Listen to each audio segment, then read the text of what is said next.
Assalamualaikum warahmatullahi wabarakatuh. Perkenalkan, nama saya Pristadia Husain, NIM 11297 kelas HKIC. Di sini saya akan sedikit menjelaskan tentang sekilas sejarah Bani Abbasiyah dan hubungan peradilan dengan pemerintahannya. Sejarah Bani Abbasiyah. Dinasti Abbasiyah merupakan kelanjutan dari dinasti Bani Umayyah, dinamakan Abbasiyah karena pendiri dinasti ini adalah keturunan Al-Abbas. Kekuasaan Bani Abbasiyah ini berlangsung dalam rentang waktu yang panjang, yaitu dari tahun 132 Hijriah sampai dengan 656 Hijriah. Abu Musa al-Abbas al-Saffah adalah pendiri dinasti Bani Abbas, akan tetapi karena kekuasaan yang sangat singkat, Abu Ja'far al-Mansurlah yang banyak berjasa dalam membangun pemerintahan dinasti ini. Ibu kota pemerintahan dinasti Abbas itu sendiri berada di tengah-tengah bangsa Persia.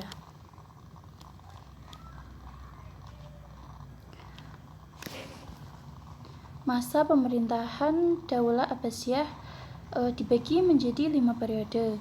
Periode pertama yaitu pada tahun 132 Hijriah 750 Masehi sampai dengan 232 Hijriah 847 Masehi. Periode ini disebut periode pengaruh Arab dan Persia pertama.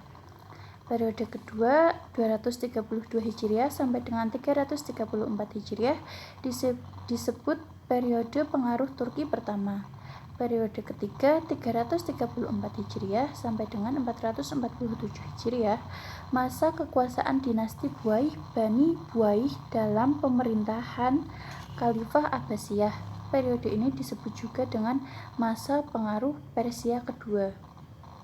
Nah, periode keempat 447 Hijriah sampai dengan 590 Hijriah, masa kekuasaan Daulah Bani Seljuk dalam pemerintahan Khalifah Abbasiyah, biasanya disebut juga dengan masa pengaruh Turki kedua di bawah kendali Kesultanan Seljuk Raya. Periode kelima 590 Hijriah sampai dengan 656 Hijriah, masa Khalifah bebas mengaruh dinasti lain, tetapi kekuasaannya hanya efektif di sekitar kota Baghdad, mulai dari invasi dari bangsa Tartar dan ekspansi Bani Utsmani secara besar-besaran. Pada periode pertama, Bani Abbas mencapai kekuasaan keemasannya. Secara politis, para khalifahnya betul-betul tokoh yang kuat dan merupakan pusat kekuasaan politik dan agama sekaligus. Di sisi lain, kemakmuran masyarakat mencapai tingkat tinggi. Periode ini juga berhasil menyiapkan landasan bagi perkembangan filsafat dan ilmu pengetahuan Islam. Selanjutnya, hubungan peradilan dengan pemerintahan pada masa Bani Abbasiyah. Pada masa Daulah Abbasiyah, para hakim tidak lagi berijtihad dalam memutuskan perkara, tetapi mereka berpedoman pada kitab-kitab mazhab yang 4 mazhab atau mazhab lainnya. Dengan demikian, syarat hakim harus mujtahid sudah ditiadakan. Kemudian organisasi kehakiman juga mengalami perubahan, antara lain telah diadakan jembatan penuntut umum kejaksaan, di samping telah dibentuk instansi Dewan Qadhi Al-Qudah sebagai berikut. Dewan Qadhi Al-Qudah.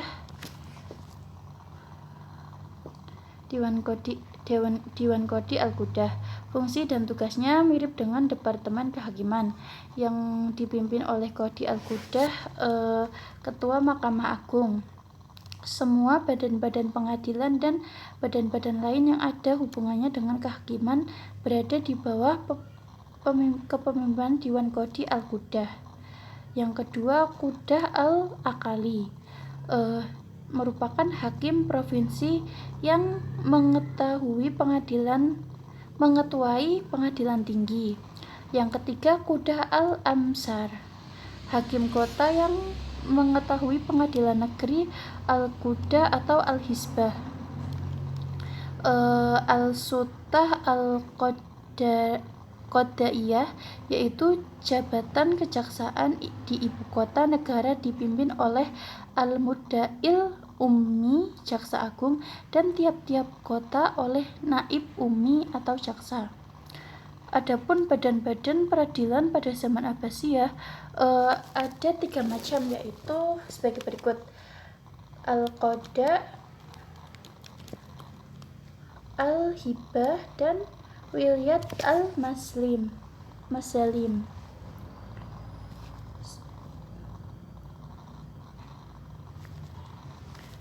Selanjutnya, peradilan pada masa Abbasiyah kedua.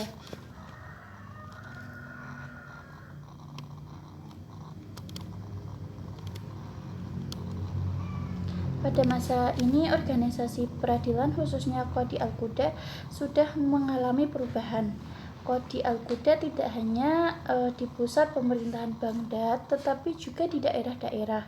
Hal ini terjadi karena banyaknya daerah yang memisahkan diri dari pusat pemerintahan Baghdad. Istilah Qadi Al-Qudah tidak sama tiap negeri. Seperti Andalusia disebut Qadi Al-Jamaah. Hakim-hakim pada masa ini memutus perkara menurut imam-imam mazhab secara taklid. Pada masa ini yang diangkat jadi hakim dipilih ulama secara taklid dari mazhab yang dianut oleh raja yang bersangkutan. Karenanya terdapat perbedaan hukum dengan mazhab hakim. Dalam pengangkatan hakim, para hakim diharuskan membayar sejumlah uang kepada pemerintah pada tiap tahunnya. Pengaruh eksekutif sangat tinggi pada masa ini, hingga wewenang peradilan dirahasiakan semakin menyempit dan terbatas pada masalah kekeluargaan saja. Sekian yang dapat saya sampaikan.